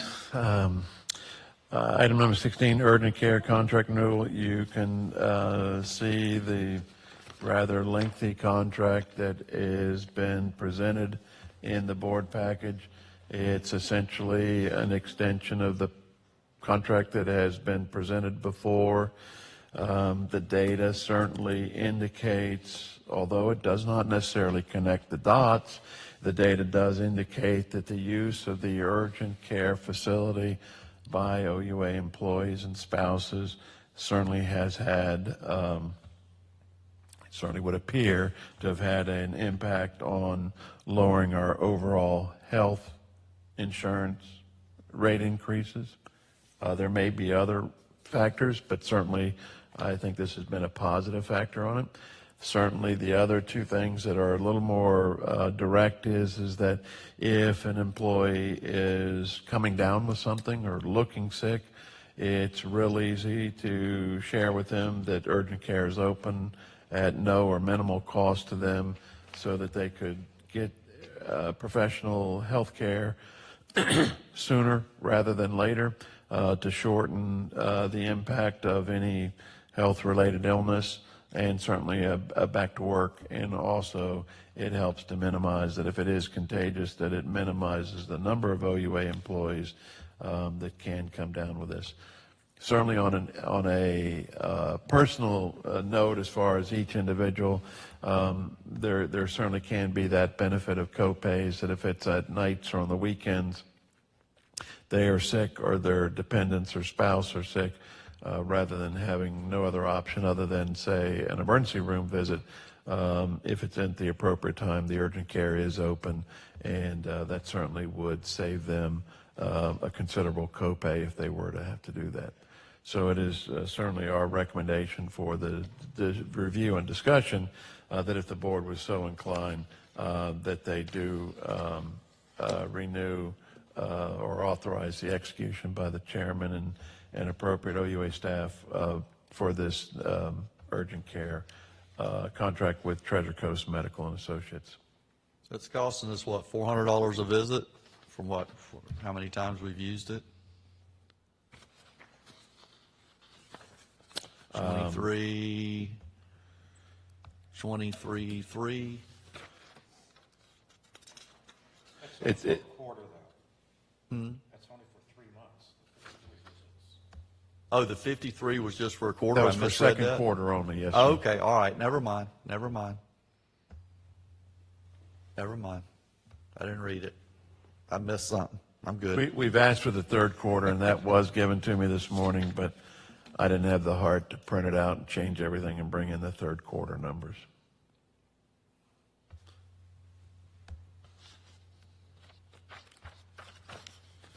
All right, I'd like to make a motion that we concur with staff's recommendation to approve the contract between OUA and Treasure Coast Medical Association. I have a motion by Mr. Creasman. Do I have a Second. second? By Mr. Clay. Any further discussion? All those in favor? Aye. Opposed? Motion carries. Okay, moving on to item agenda number 17, delinquent account collection procedures. Yes, yay, Board. Should have in front of you 2 documents. One is called for discussion only, and it's a 2-page document. Starts out with new definitions. There's 4 new definitions there listed. The third one, MTAR, meter treated as removed. It's a classification applied to an account where a service has been turned off, account has been finalized, and there's not a service agreement in effect. The meter is off and locked or completely removed from the meter box. Next definition is write-off. To clarify what we mean by write-off, write-off is an accounting term referring to an action whereby the book value of an asset is reduced because it appears to be worthless and is declared to be zero. The write-off occurs when it appears that the account receivable will become uncollectible, appear to be uncollectible, but the debt is not forgiven and is still owed. And the main purpose of the write-off is supports the objective accounting accuracy. All righty. The next section is some new language that we would suggest be added to the resolution that currently exists. There's the definition of what's still off and locked. And when someone is still off and locked, they haven't paid, and they get shut off. Any account which is found to be still off and locked is identified in the following. One of the following actions will take place for tenants and owners. If it's a tenant, the account is finalized and it's closed, and the account's closed. If it's an owner, the tenant has vacated the property. The owner sent a 10-day letter of termination for the current charges, which gives the owner 10 days to make a payment or the account will be closed. So if the payment is not received within the allotted time, that account is finalized, closed, and the account will now be classified as an MTAR. The next section is collection procedures. And basically, this would apply to accounts that have been closed and finalized and accounts that are over $50. So really, you have tenant accounts, business accounts where there's no recourse to the property, owner accounts classified as MTAR, or we have owner accounts where the landlord still has an active tenant. Again, it's with an unpaid balance of $50 or more. First thing we do is send those people a letter, requesting payment. And depending on the circumstances, there's a variety of letters I use, but basically it's requesting payment. Then if we don't have a payment in 30 days, the next step what we've been doing is for tenant accounts, business accounts, and owner accounts where there's a landlord with an active tenant, we send those to the collection agency. It's just kind of like, that's automatically what we're doing. Then we come down to owner accounts that are classified as MTAR. Really, we have 2 choices there. Either the account can be sent to the collection agency, and if it's sent to the collection agency and they collect, they get paid 28 cents on the dollar, and we get 72 cents. But we get the money sooner.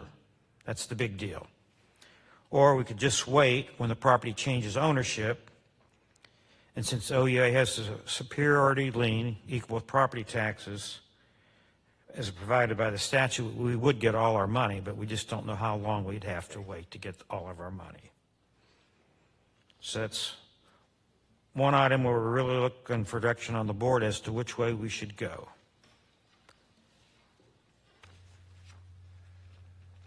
I mean, for some of the older MTAR accounts, I've been sending letters to them.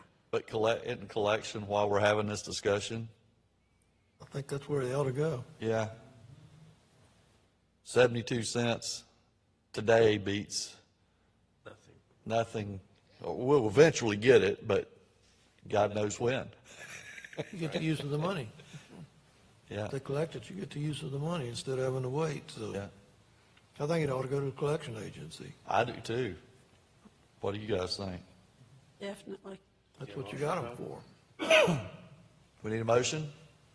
I don't think so. I think this is for discussion. These are all for discussion purposes.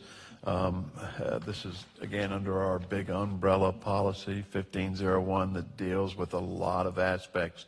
And so in the near term, whether it's at the August meeting or the September, we do intend to have another public hearing where we bring back 1501 with all the possible changes that we're looking at, whether it's line extension, delinquent accounts, whatever may fall under that category, all of our fund analysis, whether it's a 90-day fund, emergency, all of that will be up for consideration. That, just in particular, that resolution is, I think, 45 pages. I mean, it's a bunch. But we would do that housekeeping. This would be inclusive of that. And that's when we would actually need an adoption, if you will. All right, moving on, I've included changes to the existing 1501 based on the work that's been done over the last several months on trying to collect accounts. And so you'll see in section 5, I'm recommending a small change in how we deal with penalties. If you turn the page to the second page in section 5, you'll see where I'm suggesting that someone has to pay their penalties to get their service restored, to bring their bill below $50, where before we were excluding penalties in that calculation. So that's the top of, just before you get to section 6, those two sentences there. So again, I'm just going to go over the ones that have an economic impact. The rest of them is cleaning up the wording. Okay, and then in section 6, we've only been currently charging delinquent interest for 12 months, and we can legally charge it up to 48 months. And again, I'm suggesting that we should do that because I think some of our customers have been taking advantage of the fact that we only charge interest for 12 months.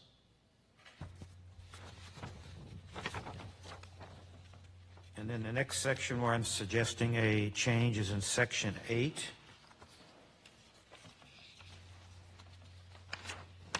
If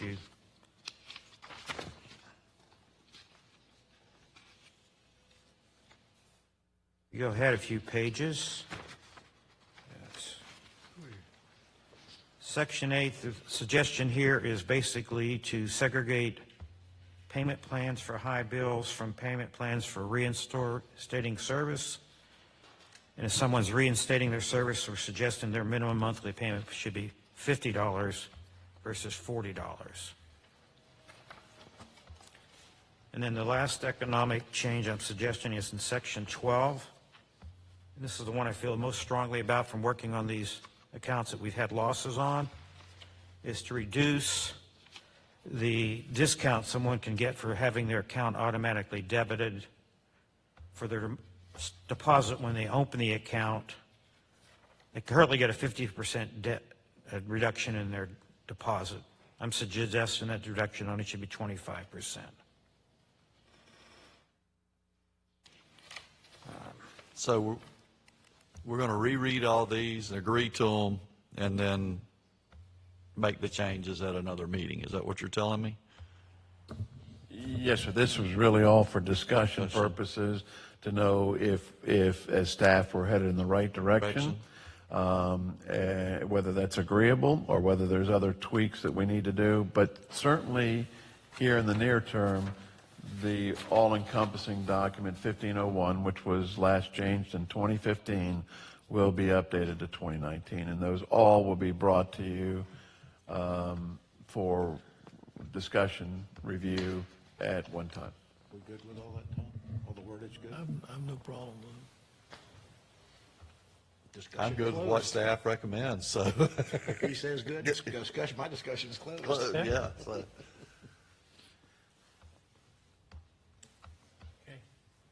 I like what you're saying on, because I don't know that the board is usually aware of what's on delinquents until you get a list of write-offs. That monthly thing would be informative that you've got on the two-sheet, the last item there.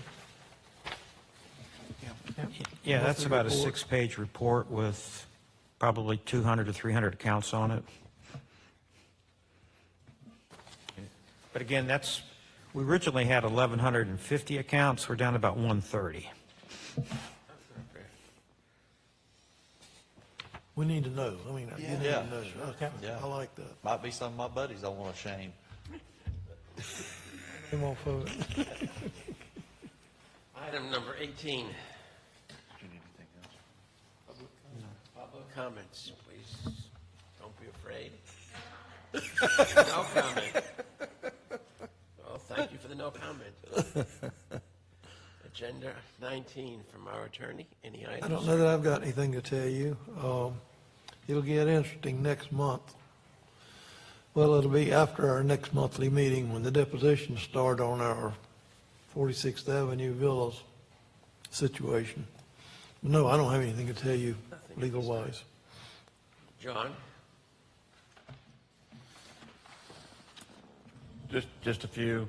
Again, this is just a recap, if you'll find under items from the director, that we will be meeting with Senator Albritton tomorrow to discuss OUA projects. We are still trying to arrange a meeting with Representative Pegman and then the two that we mentioned earlier, Senator Mayfield or Representative Rushine. Cemetery Road wastewater treatment plant.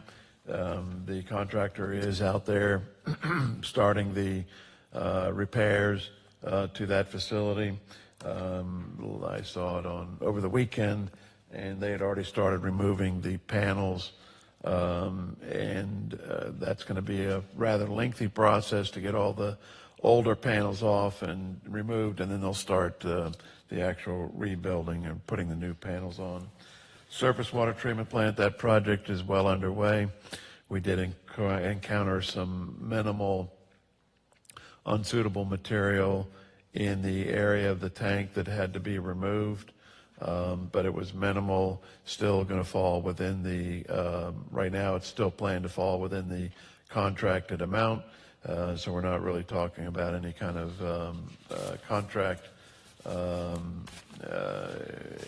extension in time or money, but stay tuned. The project's young, getting started. We'll see what happens. But that is, if you are able to drive by there, in the front it kind of looks like a bomb went off, doing a lot of excavation and site work. July 10th, I think, is the target date that the actual tank manufacturer will start showing up, and that's when we'll start with the foundation work and starting to go vertical. So clearly by the time we get into the August, September timeframe, you'll be able to see steel going up. Other than that, that's about all we're running into. And certainly we'll be able to take any questions, comments, if there are any. Mr. Hafer, did I understand you correctly the other day when we were chatting that the proposal on the health insurance increase came in significantly less than what we proposed in the budget? Yes, sir. And thank you for bringing that up. And the August meeting, we'll be able to present to you where we're at with the individual health care cost and what I will need. It will be an agenda item. We do need to bring in another discussion on the proposed budget, where we're headed for next year. And the reason why that's going to be critical, that if the healthcare costs are less than what we projected, then there is an element in there as far as the cost associated with the OUA applies to the employees every month. Where that becomes critical is in the month of August will be our open enrollment period. Anybody familiar with that is where the employees get to make choices of their health care coverages, insurance coverages for the coming year. And the amount of money that we currently apply to that, the $620, is projected to go up for this budget, and our employees would certainly need to know that number if it's changing and going up, to what level, so that they can make the appropriate insurance choices for the coming year, because they all have to be ready in effect. Starting in September is when we start making with deductions from pay for October 1st. So that's why we have this enrollment and sign-up period in August, so that we can do the paperwork and we can start making the October deductions starting 1 September. So we kind of need to get direction from the board whether the current proposed rate allocations are in fact correct. You don't have to give it to us, finalized, but whether or not that's a good number and where we go forward. So that will be at the August meeting. Sorry, long answer, but a little more information. Any items from the board? How much longer do we, I'm sorry, there's somebody else. How much longer do we have on our contract with our lobbyist? January? I'll have to go by and look at that. I believe that starts in October. I believe they're on a fiscal year with us. Wouldn't we be better to at least interview some people? We're spending what? I think it's around 45,000. Do you remember what CAS? I think I'm going to guess 45,000. I'll have to get that now. I can email that to you. Might be less than that, is what George is saying. 20 something. At one point it was almost $5,000, and we fussed a little bit, and it come down to 2,300, I think. I think you're right. A month? A month. A month. I think you might be confusing that with the federal lobbyist. Federal lobbyist is $40,000. And Could that, be. And that is the ones that I don't hear a lot from. Well, we need to have the discussion on lobbyists. Okay, we'll do that at the August meeting.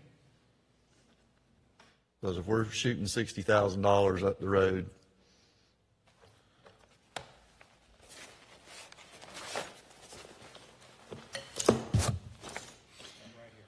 Yep. maybe we have a lobbyist in the audience. 60,000 a year, I'll lobby.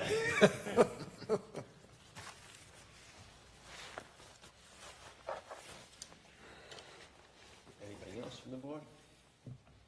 If there's nothing else, meeting adjourned. Great, man. Okay, if you didn't